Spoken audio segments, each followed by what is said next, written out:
Hey guys, Legendaray here, and welcome back to another Clash Royale video. Today, we go over everything about Season 14, including the new season visuals, some crazy balance changes, as well as some extra information about the next Clan Wars update. All that and more in today's episode of Clash Worlds.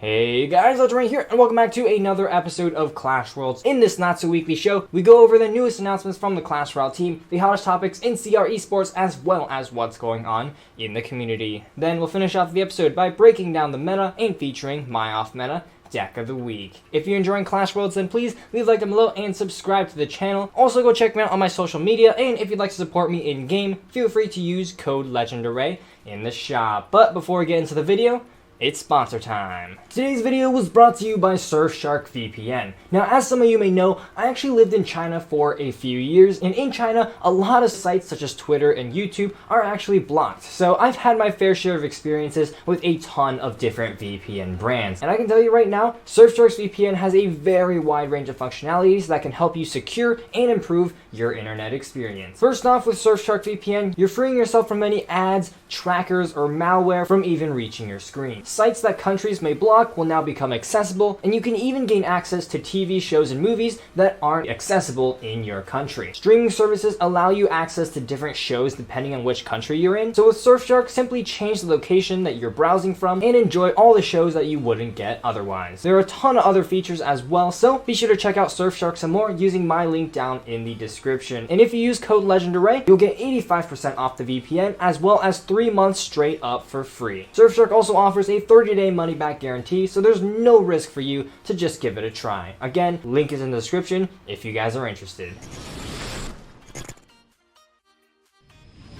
New in the arena is where we find out what the Supercell team has been up to this past week. And of course, with the start of a new month comes the new season. Season 14 is called Prepare for War, and it starts on Monday, August 3rd. This features a return to the good old Legendary Arena, which I admit isn't the best, but I'm hoping that they're putting all their effort into the update anyways. That being said, there are still all of the season regulars, including a Mega Knight Tower skin, as well as a few more emotes that can be earned through Pass Royale. Most of them will be offered through the shop, so I'll put some of them on screen right now.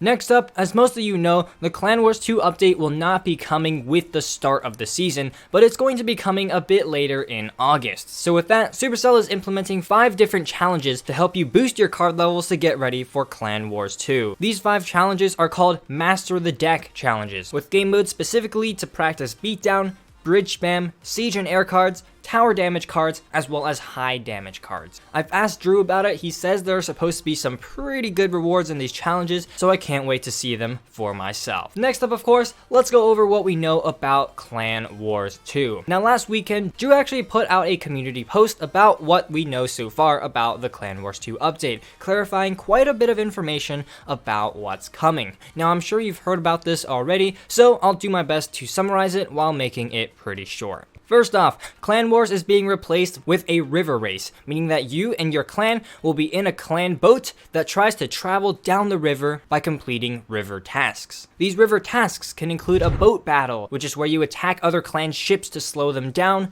duels, which is the brand new best of 3 game mode in Clash Royale, 1v1, which is just a classic 1v1, as well as a few new game modes that we don't know about, such as Trainer and Boatyard.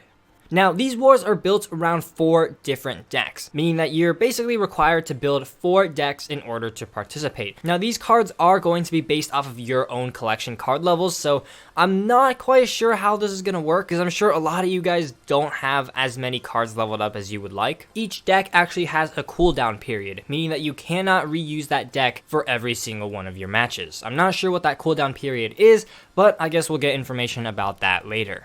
Now, going back to boat battles, again, you can attack other clans' boats in order to slow their progress down. On your own end, you're going to be building up your own boat defenses using your own card collection. Then, when other clans attack your boat, a pre-programmed AI is going to play those cards for you to stop your opponents from dealing damage. The first clan to reach the end of a river will reach the war gate, and once you reach that war gate, you're going to be able to split a chest among everyone that participates in the clan, kind of similar to a clan chest. best. Each clan war season will then have a certain amount of war gates, and once your clan competes enough, you'll be able to participate in the clan war leagues, but more information on that will be announced later. Finally, there's also going to be a new trader feature, meaning that there's going to be a new place where you can spend your trade tokens to get deals that your clanmates might not want to give up.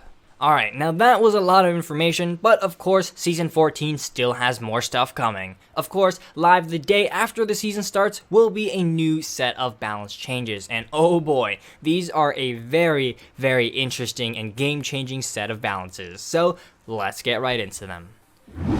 Bowler rework. Sight range minus 20%, projectile range plus 25%, hit points plus 8%. So this is a interesting bowler rework. It's kind of like a magic archer where that kind of projectile arrow travels farther than the magic archer can see. And this actually allows the bowler to hit the tower right after it crosses the bridge. So that bowler travels quite a big distance. This will make him a little bit more effective on offense while making sure that he is still a very, very strong defensive attacker. The added hit points will make him even more versatile, being able to hit basically an entire push with that massive boulder.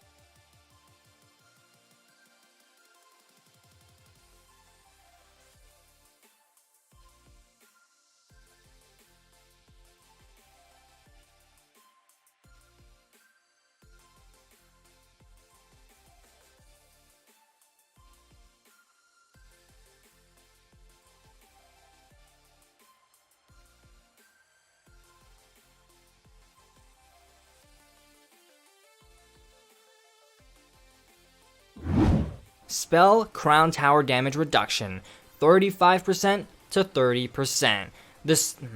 Now this is going to be a big change. Every single spell in the game, except for Tornado and Earthquake, will now deal 30% of their total damage to Crown Towers instead of 35%. This is absolutely massive. As you can see in this chart right here, these spells really are going to take a big hit in terms of tower damage. And I think it's pretty self-explanatory. Spell cycling is a rather annoying archetype to face, so hopefully this will help remedy that just a little bit. Miner. Now the Miner is also getting a nerf to match those spells. He now will deal 30% of his total damage to Crown Towers instead of 35%. Now the Miner is a card that is really often used for Crown Tower damage. In fact, there are some decks that simply just use the Miner to get chip damage. Therefore, just like the spells are getting a Crown Tower damage nerf, the Miner is getting the exact same nerf to keep him in line with those spells. Royal Recruits. Damage plus 8%. Now, these Royal Recruits are a card that has just been not used at all, except for maybe in 2v2. So basically this increased damage is actually quite significant, and it means that they can now one-shot Spear Goblins and deal quite a bit more tower damage when left ignored.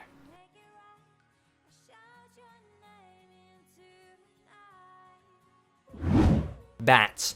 Hit speed from 1.1 to 1.3 seconds. Now, Bats are honestly just one of the most versatile cards in the game. They're cheap, they're super fast, they deal so much damage when your opponents don't have a small spell in cycle, so by slowing down their damage per second, it's going to make them just a little bit less effective without killing the card. As you can see here, this giant interaction remains the absolute same, but you can see that they are going to be just a little bit weaker than before. The Log. Projectile range minus 9%. Now this one is going to be a big one. In addition to the Crown Tower damage reduction, the Log is also going to be seeing a range reduction of 1 tile. This is going to be pretty big for bait decks. As you can see right here, even a well-placed Log can no longer kill a Goblin Barrel Princess placed right at the bridge. In addition, the Log will no longer get chip damage when played 1 tile from the river, so you're gonna have to play that Log right up at the bridge if you want to get chip damage. Honestly, this is going to take a lot of getting used to. Royal Delivery. Knockback removed. Now, this Royal Delivery rework kind of is in combination with the Royal Recruit damage increase from before. Now, in my opinion, the Royal Delivery is just a card that's been a little bit too versatile this meta. It can hit ground and air, it deals spawn damage, and it knocks troops back. Therefore, we're going to remove one of those attributes in exchange for just a little bit of increased damage output. So by removing the knockback, it's going to decrease a little bit of that stalling potential, but that being said, it's still going to be a really effective and very, very valuable spell. So there we go, those are the balances for Season 14. Let me know what you think about them. Personally, I'm a really big fan of this set of balances. Next month's meta is definitely going to see a big change from this one, and so I'm excited to see what kind of new decks will pop up in the next few weeks. And now that's going to do it for new in the arena. Let's get right into the Esports Update. The Esports Update is a section where we go over recent esports events as well as new and rising pro players. First things first, CRL West ended a few weeks back with Space Station Gaming taking the win. Huge congrats to them, but now we have the fall season of CRL to look forward to. In fact, the World Finals this year was just announced to be happening on December 5th to 6th in Shanghai, China. Super excited about it, more info in the future. Anyways, now that we're caught up on the most recent esports news, let's check out the rising rumors. First things first, Firestorm69 on Reddit came up with a skeleton family tree. And I mean, this one's pretty interesting here. I'm not gonna read through the whole thing, but there are quite a few skeleton cards in the game, and I think this is just a really fun post that you should definitely check out a little bit further. Next up, as a lot of Redditors have noticed, there are actually two new troop arts for this season. One is the Spear Goblins, and the other is the Baby Dragon. I absolutely love these. Supercell's coming out with a couple new ones each season, so honestly, I think the art team is doing an amazing job on them, so just keep up the good work on that department. Anyways, now that we've covered the trending topics in the community, let's go ahead and break down the meta.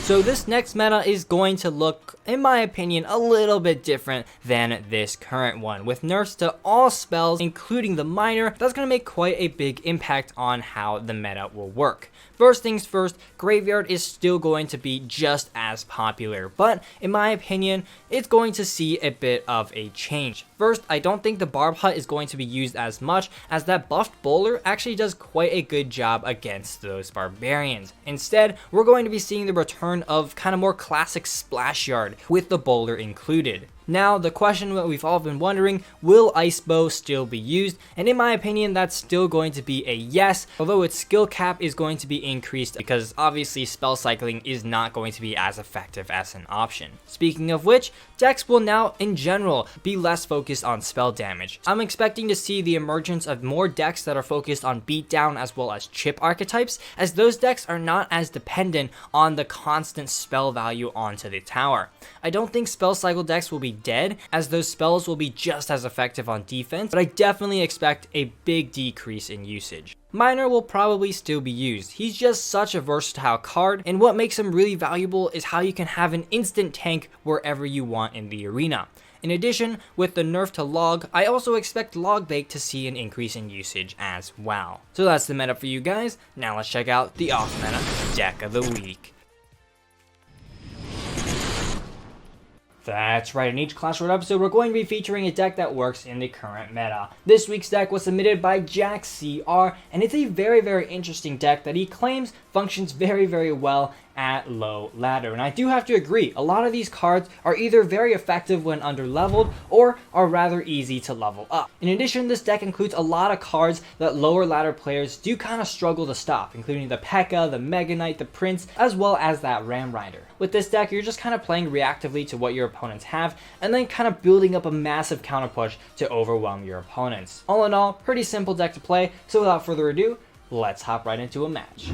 Alrighty, so this match here going to be against Wilsoon from the clan Legends, and oh my god, he is starting off with the Dark Goblin at the bridge. Alright, we're just gonna zap that out real quick. Yeah, starting off here, it's a rather expensive deck, so we're going to be kind of chilling here, waiting for him to make that first move. Looks like we're going to be against some kind of fast wall breaker type deck, probably with like a miner or something, so we're going to have to be ready for that. And looks like he's going to go in with an Ice Wizard, so maybe it's the Rocket Cycle miner variant with the Bomb Tower. Not quite sure yet, but he's got an E-Wiz, so it's probably something a little bit more off meta. So we're just going to go ahead, plop a Mega Knight in the back right there. Going to be very effective at taking out both that E-Wiz as well as that Valkyrie. And we also have arrows for his wall breakers in case he tries to slide something in on us here. So yeah, there we go. The Mega Knight will splash onto the E-Wiz as well, so that's going to be very, very helpful. He's going to go Dark Goblin. All those were some very terrible arrows, but I guess it'll hit the Dark Goblin, so I can't really complain about that. Let's go with an E-Wiz here in case he tries to support with wall breakers, and if not, we're just gonna go in with a Ram Rider at the bridge right there, like so. See what he has. Looks like he's got an E-Wiz right there. We're gonna zap like this. Hopefully that'll be enough to let that Ram Rider finish off the E-Wiz. Unfortunately not, but we should be all right. Let's go with minions like so. Ice Wizard should be a little slow to finish those off, so yeah, we're fine right there. And this is a pretty chill start of the match. So.